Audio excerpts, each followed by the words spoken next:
Guys, thanks for watching the video. Today I'm going to talk to you about the classic tape measure, okay? This is a Stanley FatMax 25-foot tape measure. It's an imperial tape measure. I know that in Canada we're on the metric system. In construction, I'm not sure why, but we don't use the metric system. It probably has something to do with our history of using it, our close tie to the United States. I don't exactly know, but we use feet and inches in construction, square footage, all that kind of stuff. I think the Europeans do a lot more metric, and when you're telling me that something is 1,000 millimeters long, I don't know what that means, but that's okay, because we have Google and we can do a conversion. But I'm going to talk about this imperial system tape measure today.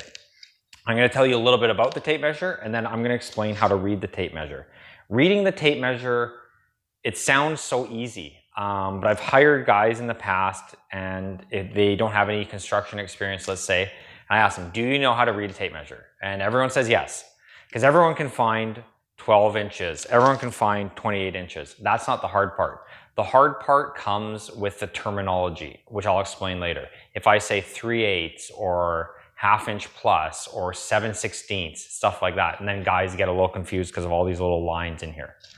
But let's talk about this tape measure first. This tape measure, at the beginning of the tape measure, there's this hook, and it has a hook on the top and it has the bigger hook on the bottom. In the hook are 3 rivets. Now these rivets aren't tight. They allow this hook to move.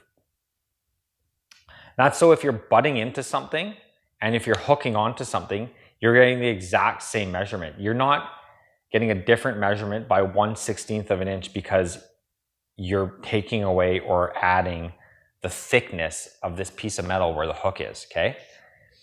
The hook, you can hook it on like this. It's also got 2 little ears here, so you can hook it on the top in a situation like that. So let's say the wood is my finger, you can hook it like that, or you can hook it like that. The tape has a U shape to it. The U shape is for a very specific reason.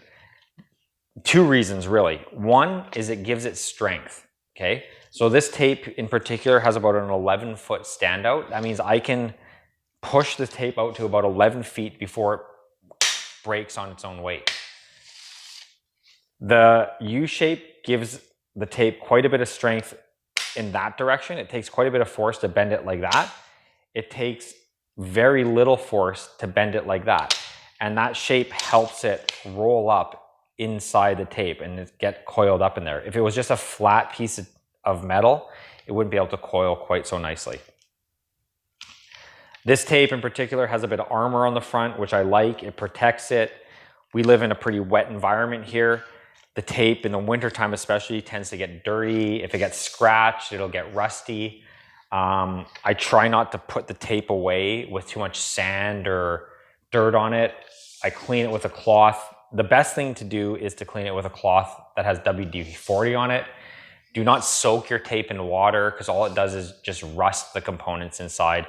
It's just not a good idea. Your tape won't last as long. Yeah. Oh, the other little thing that a tape measure should have, you won't see it on the video, but underneath this clip, there's a measurement. And that measurement, this tape in particular says 3 1/8 of an inch. That's the measurement from the front of the tape to the back of the tape. So this tape, if you took another tape measure and measure from here to here, 3 1/8.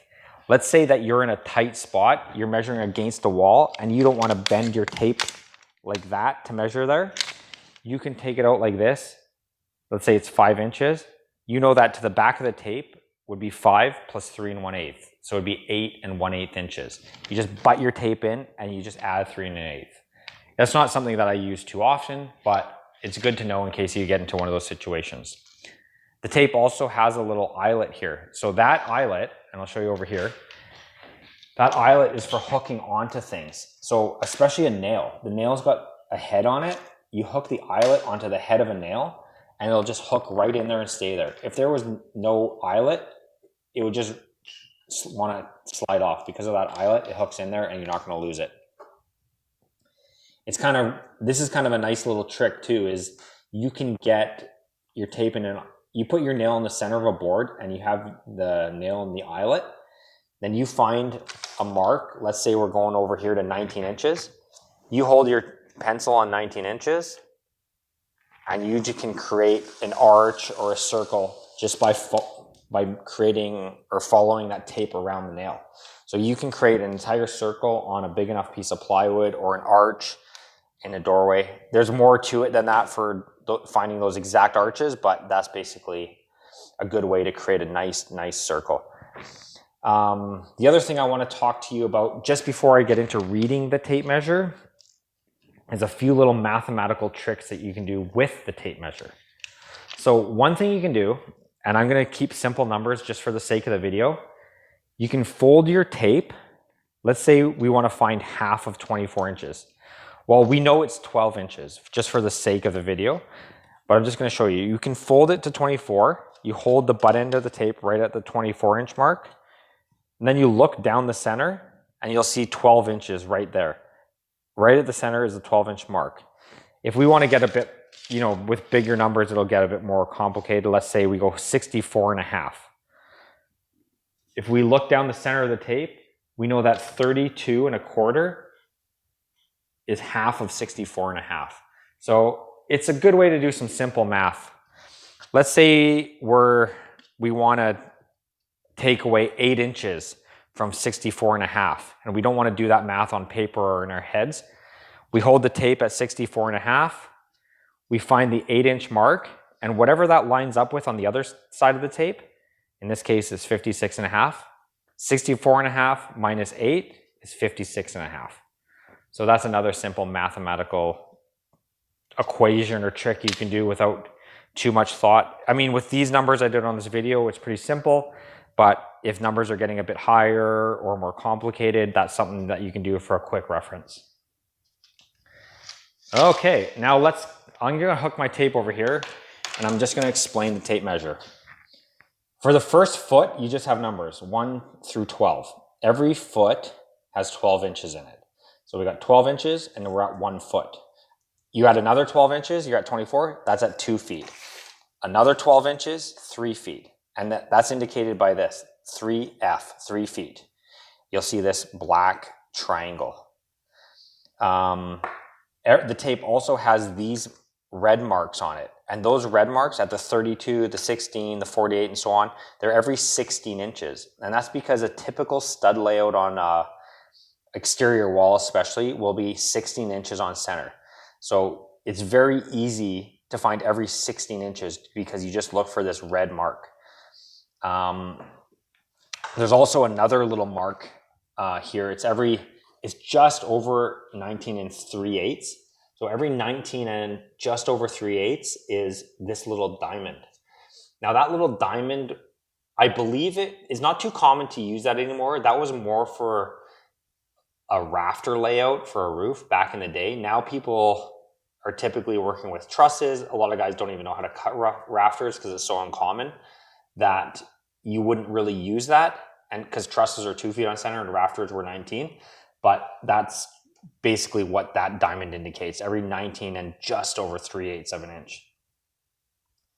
Okay, so now let's get down to actually reading a tape measure. We're gonna work in this range here. This is the 3 foot mark. Now you might have the thing about reading a tape is a lot of it comes down to the terminology. What the guys you're working with and wanting you to cut are gonna say. There's different ways to call out different numbers. For example, 37 inches. Well, 37 inches is the same as 3'1". A guy might tell you, cut me something 3'1 and a half. Well, that's the same exact thing as if a guy says, cut me something 37 and a half. So you just gotta be aware of different guys will call out different numbers in different ways. Every inch, let's go to between 37 and 38. Every inch on this tape measure is broken down into 16 parts. This is 1/16 of this inch.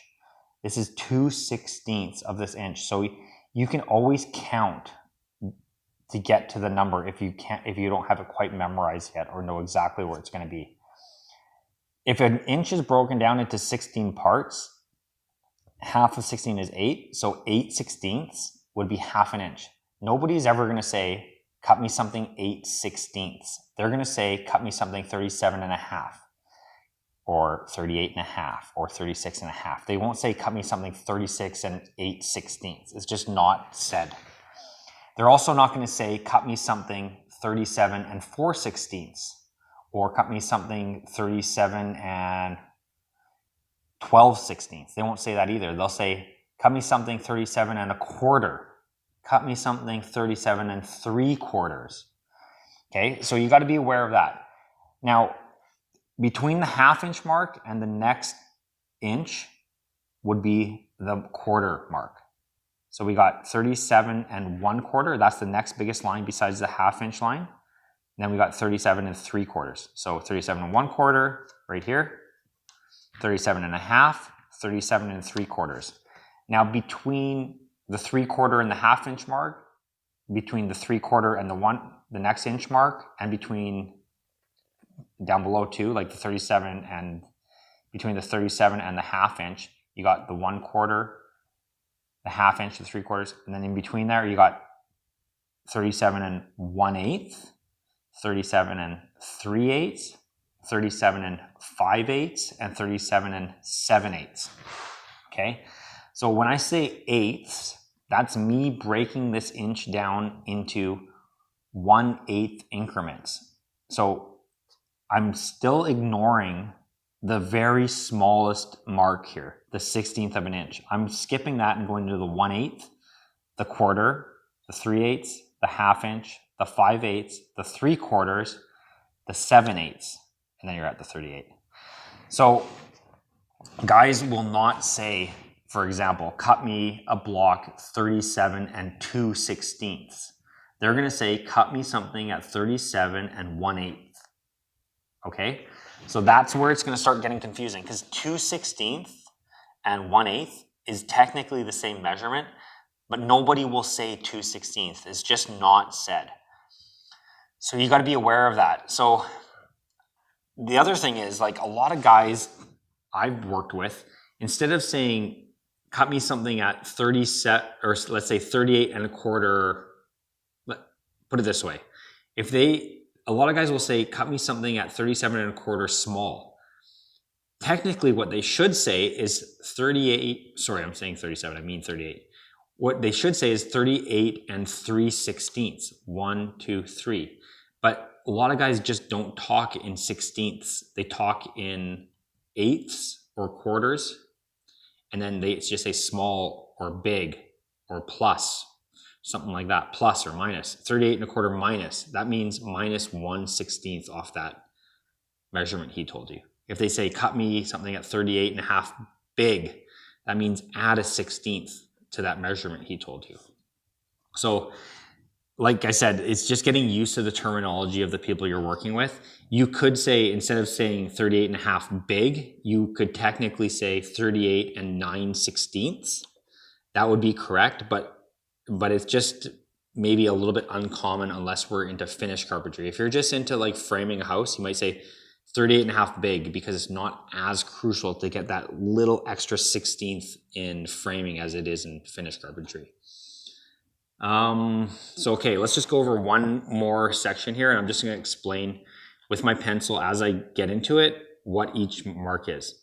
40 inches, 40 and 1/16, 40 and 1/8, 40 and 3/16, 40 and 1/4, 40 and 5/16, 40 and 3/8, 40 and 7/16, 40 and a half, 40 and 9/16, 40 and 5/8, 40 and 11/16, 40 and 3/4, 40 and 13/16, 40 and 7/8, 40 and 15/16, 41. I hope that kind of helped with understanding the